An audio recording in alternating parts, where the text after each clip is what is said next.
Let me start by saying, if you're watching this video, probably your marriage is in serious trouble. Maybe you and your spouse can't have a conversation without it turning into a fight. Maybe the physical intimacy is gone. Maybe trust has been shattered. Maybe you're sleeping in separate rooms. Or one of you has already talked to a lawyer. Here's what I want you to know. I've been working with couples for over 20 years, and I've seen marriages come back from the brink of divorce. Marriages that looked absolutely hopeless, like maybe yours does. But I'm not going to pretend that saving a marriage doesn't take a lot of hard work. It does, and it takes it from both people, though one partner is usually more motivated than the other, at least at first.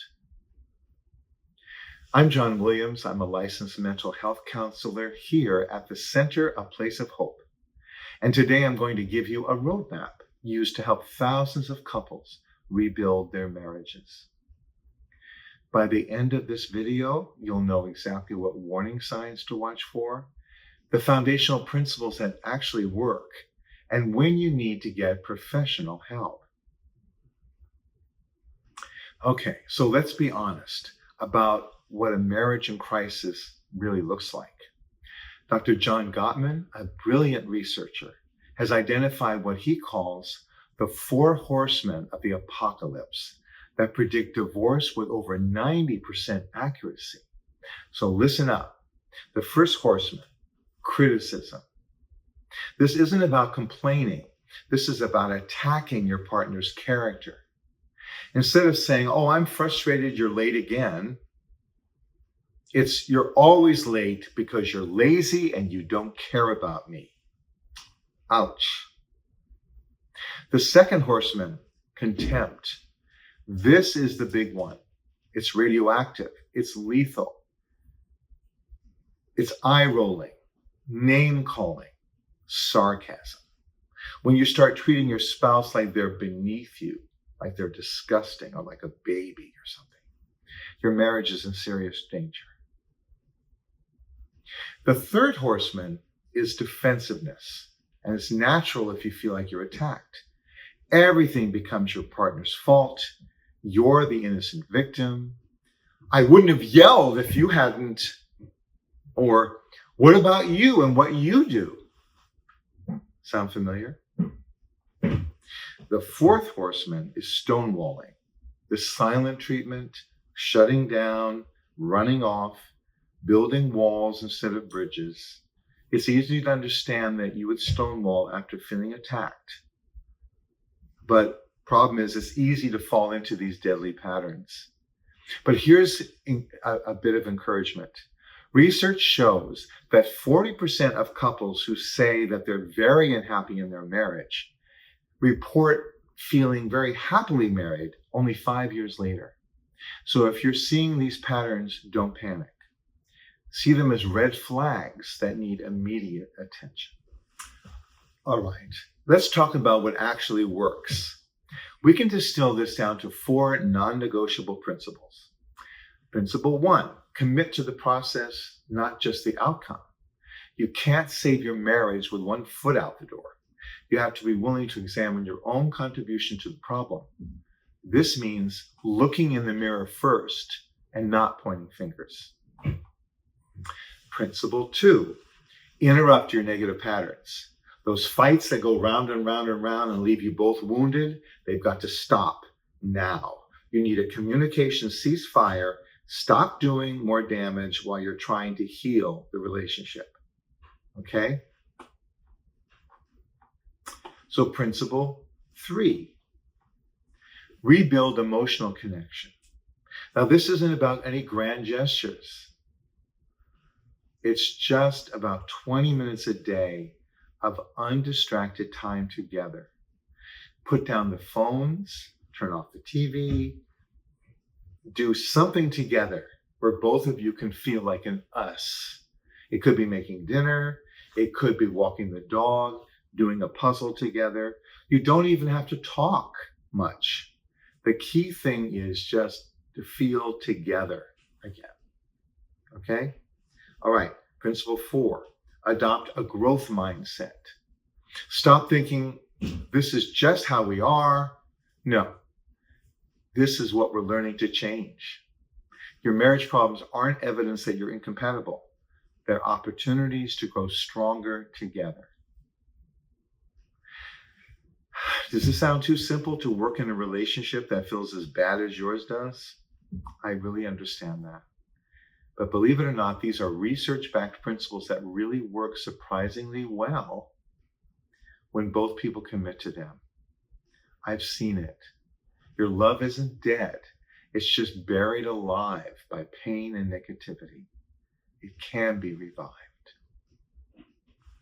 All right, let's get specific about the 3 biggest challenges I see in my office and what we can do about them. The first one is rebuilding after a trust violation, whether it's infidelity or financial lies or just a lot of broken promises. About 70% of couples who get proper help can rebuild after a trust violation. But the path is clear. You've got to have full disclosure. You've got to have complete accountability. There can be no defensiveness. You have to show empathy for the pain you've caused. You have to be transparent moving forward. And you have to understand that trust comes back slowly in small moments of honesty and reliability. So be patient. Second, fixing that communication breakdown. Start with active listening. Really listen to understand, not to win the argument. Use I statements. I feel lonely instead of you never spend time with me. Take turns talking without interrupting each other. When one of you gets upset, take a time out of at least 20 minutes so that your body can calm down. Schedule 20 minutes a day for friend-to-friend conversation. No talk of problems of any kind. Just go for a walk together to make it easier and talk about how you are, how you're doing. Third, rebuilding physical intimacy.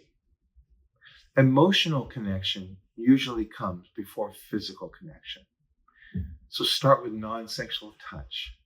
Start holding hands again, hugging, casual affection. Create emotional safety where you can share thoughts and feelings without judgment. And when it comes for physical intimacy, schedule it on your calendar. Yeah, schedule it. Spontaneity is great, but intention shows commitment. And start by just touching again to warm up. The key is consistency. It may be hard to believe that such small daily actions can compound into a major change over time. But I've seen it work over and over again. Here's when you need more help than just YouTube videos and self-help books can provide. If you've tried these strategies already and you're still stuck in the same patterns, you need professional help. If there's been infidelity or major trust violations, you probably need professional help. If you or both of you are dealing with depression, anxiety, or other mental health challenges, you need professional help. If addiction is involved, you do need professional help. If you're considering separation but haven't made a final decision, there's actually a specific type of couples therapy called discernment counseling that's designed exactly for this situation. And if your kids are showing signs of stress because of marital tension, you need help now. Statistics show that about 70% of couples who receive marriage therapy report significant improvement. But here's the thing, you have to be willing to do the work and not just sit in the sessions. And you've got to find a qualified couples therapist who really knows what they're doing. At the center, a place of hope, our competent professionals don't just focus on your marriage in isolation. We look at the whole person, your emotional health, your physical wellness, your spiritual life, and yes, your relationships, because everything is connected. Let me leave you with this. Saving your marriage isn't about going back to how things were. It's really about creating something new and better based upon incorporating everything you've learned through your struggle. Many people who have successfully navigated a crisis like this develop deeper understanding, better communication skills, greater appreciation for each other, stronger commitment to their shared values in their marriage, and a deeper love. So here are your 3 action steps. 1, pick one point from today and start implementing it immediately. 2, have an honest conversation with your spouse about getting help if you need it.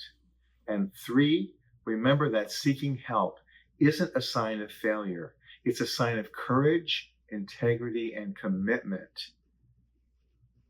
Your marriage can be saved, but it requires both people to stop doing what's not working and start doing what does work. If you're ready to get serious about saving your marriage, check out our website at aplaceofhope.com. We're here to help you build the marriage you both deserve. And I want to hear from you in the comments. What's one thing you're going to change starting today? Your marriage is worth fighting for. Now go fight for it.